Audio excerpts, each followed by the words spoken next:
జై శ్రీరామ్ అందరికీ నమస్కారం వెల్కమ్ టు న్యూస్ అఖండ నేను మీ కస్తూరి శ్రీధర్ మిత్రులారా పాకిస్తాను అదే విధంగా బంగ్లాదేశ్ ఈ రెండు దేశాలకు కూడా ప్రపంచ స్థాయిలో ఘోరమైనటువంటి అవమానం అయితే జరిగింది. ఇంతకు ఆ అవమానం అనేది ఏంది ఎందుకు జరిగింది అనేది ఈ న్యూస్ ద్వారా చెప్పే ప్రయత్నం చేస్తా. ఓకేనా? ఒకే జాతి పక్షులు ఒకే గుటికి చేరతాయి అంటారు, మీరు కూడా వినే ఉంటారు. అది ఇప్పుడు ఈ పాకిస్తాను అదే విధంగా బంగ్లాదేశ్ దేశాల విషయంలో అక్షరాల అదే నిజమైంది. ఈ ఉగ్రవాద దేశమైనటువంటి లా పాకిస్తాను అలాగే అడుగు తినేటటువంటి బంగ్లాదేశ్ ఈ రెండు కూడా తోడు దొంగలు అని చెప్పుకోవచ్చు.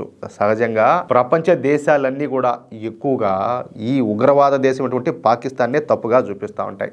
ఈ పాకిస్తానీలో దరిద్రులని, వాళ్లకు నాగరికత అనేది తెలియదని, పాకిస్తానీలు మధ్యయుగం నాటి నాగరికతలను ఫాలో అవుతూ ఉంటారని, అసలు పాకిస్తానీలకు కామన్ సెన్సే లేదని, ఇతరులతో ఏ విధంగా ప్రవర్తించాలో కూడా ఈ లపాకిస్తాన్ వాళ్లకు తెలియదని, పాకిస్తాన్లో ఉన్న వాళ్ళంతా కూడా జిహాదీలో లేక తీవ్రవాదులో అయి ఉంటారని చెప్పేసి ప్రపంచ దేశాలన్నీ కూడా భావిస్తూ ఉంటాయి చాలా వరకు. నేనేదో పాకిస్తాన్ మీద కోపంతో ఈ మాటలన్నీ కూడా మాట్లాడడంలా, ఇది వాస్తవం, మీకు కూడా తెలుసు కదా. ప్రపంచ దేశాల ప్రజలందరూ కూడా ఈ పాకిస్తానీలను జిహాదీలుగానో లేదా తీవ్రవాదులుగానో పరిగణిస్తూ ఉంటారు. చివరికి సౌదీ అరేబియా కూడా పాకిస్తాన్ ప్రజలను హీనంగా ఘోరంగా చూస్తూ ఉంటుంది. మీరు అనుకోవచ్చు, అంటే వాళ్ళు అప్పుడప్పుడు ఈ పాకిస్తాన్ ఫండింగ్ ఇస్తూ ఉంటారు కదా అని అనుకోవచ్చు. ఏం చేస్తారు, ఎంత కాదన్నా ఒకటే మాత్రం అయిపోయా, ఇంకా సరేలే వాళ్ళు అడగతింటా ఉంటే మనకు అవమానం కదని చెప్పేసి అప్పుడప్పుడు ఏదో సెలరీ ఇచ్చినట్టు అట్లా ఇదిలిచ్చా ఉంటారు. ఇక్కడ ఇంకొక విషయం ఏంటంటే, రేపు ఏదైనా అవసరం వస్తే సరే, అది ఎలాంటివో పక్కన పెడితే వీళ్ళ దగ్గర వచ్చేసి అణుబాంబులు ఉన్నాయి పాకిస్తాన్ వాళ్ళ దగ్గర, ఆ అవసరం ఒకటి ఉన్నది కాబట్టి ఏ అవసరం పెట్టొచ్చు అని చెప్పేసి అప్పుడప్పుడు ముష్టేసినట్టు అట్లా ఇదిలిస్తూ ఉంటారనమాట. ఈ పాకిస్తానీలు Saudi Arabia, United Arab Emirates, అలాగే ఖతార్, దుబాయ్ వంటి అరబ్ దేశాలకు పోయి అక్కడ అడుగు తినడమో లేదా దొంగతనాలు చేయడమో, దోపిడీలు చేయడమో, అమ్మాయిల అక్రమ రవాణా చేయడమో, హత్యలు చేయడమో, మానభంగాలు చేయడమో ఇలాంటివన్నీ కూడా చేస్తూ ఉండడంతో ఈ అరబ్ దేశాలు పాకిస్తానీలకు పూర్తిగా వీసాలు ఇవ్వడం నిలిపేసినాయి. అసలు పాకిస్తాన్లో ఉన్నటువంటి తమ వీసా కౌంటర్లే మూసిపారదొబ్బినారు. ఇప్పుడు పాకిస్తానీలంటే ఈ అరబ్ దేశాలన్నీ కూడా అని ఓచాయంటే, చెప్పాలంటే ఒక విధంగా దడుచుకొని చచ్చారంటే భయపడిపోతారు వీళ్ళ దెబ్బకు. ఎందుకంటే వీళ్ళు చేసే క్రైమ్ ఆ రేంజ్లో ఉన్నదన్నమాట.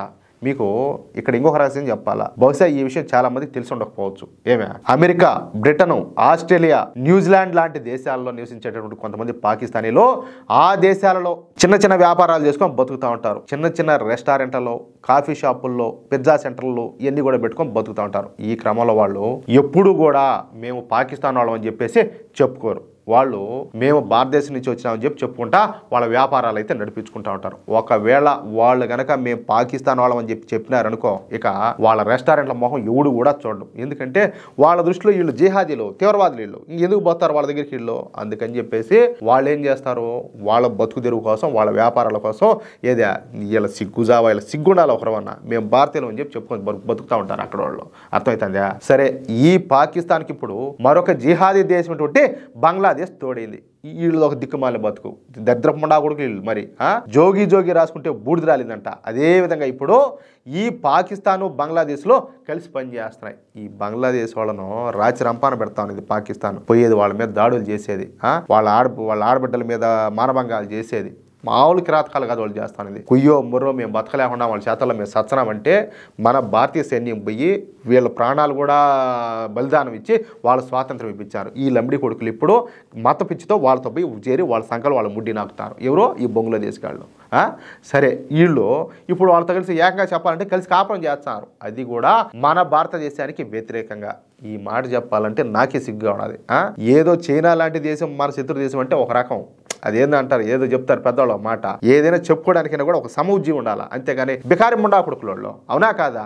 పరమ నికృష్టపు దేశాలైనటువంటి ఈ పాకిస్తాను, ఈ బంగ్లాదేశ్ మన శత్రువులు కావడం చూస్తామంటే నాకే అసహ్యంగా ఉండాలి. ఎందుకంటే మన శత్రువులు కూడా చెప్పే కదా, ఒక స్థాయి అనేది ఉండాలి, ఒక రేంజ్ ఉండాలి. అవునా కాదా? కానీ ఈ విధంగా ఈ పెంట కుప్పల మీద ఏది ఈగిలో పురుగులో దొల్లాడినట్టు ఈ దరిద్రపు కొట్టు వేదవలు, ఈ రొట్టెల కోసం కొట్టుకు చచ్చే దిక్కుమాల దేశాలు కూడా మనకు శత్రు దేశాలుగా ఫీల్ అవుతూ ఉండడం చెప్పాలంటే నిజంగా మనకు అవమానం. అందుకే ఈ మధ్యన మన విదేశాంగ మంత్రి జయశంకర్ గారు మాట్లాడుతా, మేము ఈ పాకిస్తాను అలాగే బంగ్లాదేశ్లను అసలు పరిగణలోకి తీసుకోము, మా దృష్టి అంతా కూడా చైనా మీదనే ఉండదని చెప్పేసి చెప్పేశారు. అయ్యే దేశాలే కాదు వాటితో మాకు పోటీ ఏందన్నట్టు లెక్క. కానీ ఈ ఇద్దరు వేదవులు అంటే బంగ్లాదేశ్ పాకిస్తాన్ మాత్రం మనల్ని వాళ్ళ శత్రువుగా భావిస్తా వాళ్ళ స్థాయిని పెంచుకోవడానికి ప్రయత్నం చేస్తూ ఉంటాయి. ఏం చెప్పాలా? కానీ ఇప్పుడు ఈ పాకిస్తాన్ అదేవిధంగా బంగ్లాదేశ్ దేశాలను బ్రిటన్ కూడా దూరం పెడతాంది. ఈ దరిద్రపు గుట్టు దేశాల ప్రజలు కూడా మోసకారులని దొంగ వేదవులని బ్రిటన్ ఇప్పుడు అనుమానపడుతుంది. ఎందుకంటే ఈ పాకిస్తాను అదేవిధంగా ఈ బంగ్లాదేశ్ జిహాదీలు ముందుగా మేము బీటెక్ చదివినామని చెప్పేసి ఈ ఫేక్ పత్రాలన్నీ కూడా ఫేక్ డాక్యుమెంట్స్ అన్ని కూడా సృష్టిస్తారంట. ఆ తర్వాత బ్రిటన్ వెళ్ళడానికి టోఫెల్ పరీక్ష రాస్తారంట. చివరకు ఈ టోఫెల్ పరీక్ష డాక్యుమెంట్లను కూడా ఈ పాకిస్తాను అదేవిధంగా ఈ బంగ్లాదేశీలో ట్యాపరింగ్ చేస్తున్నారంట. అర్థమవుతుందా? నిజంగా ఇది అసలు మనం చెప్పాలంటే ఊహించిన పరిణామం అన్నమాట. ఇక ఈ విధంగా బ్రిటన్ వెళ్ళినటువంటి ఈ జిహాదీలు బ్రిటన్లో ఉండేటటువంటి మాఫియా ముఠాల్లో చేరిపోతున్నారంట. ఈ విధంగా ప్రతి సంవత్సరం కూడా 3 సార్లు ఈ పాకిస్తాన్ అదేవిధంగా బంగ్లాదేశ్ నుంచి పెద్ద ఎత్తున ఈ గలీజ్ ముండా కొడుకులంతా కూడా బ్రిటన్ లోకి పోతా ఉండడంతో ఇప్పుడు బ్రిటిష్ ప్రభుత్వం కూడా వీళ్ళ పేర్లు చెప్తేనే ఉనికి సచ్చాందంటే. ఈ క్రమంలోనే బ్రిటన్ లో అత్యంత ప్రసిద్ధి చెందినటువంటి యూనివర్సిటీలు ఈ పాకిస్తాను అలాగే ఈ బంగ్లాదేశ్ విద్యార్థులకు అడ్మిషన్లు ఇవ్వడం నిలిపేసినాయి.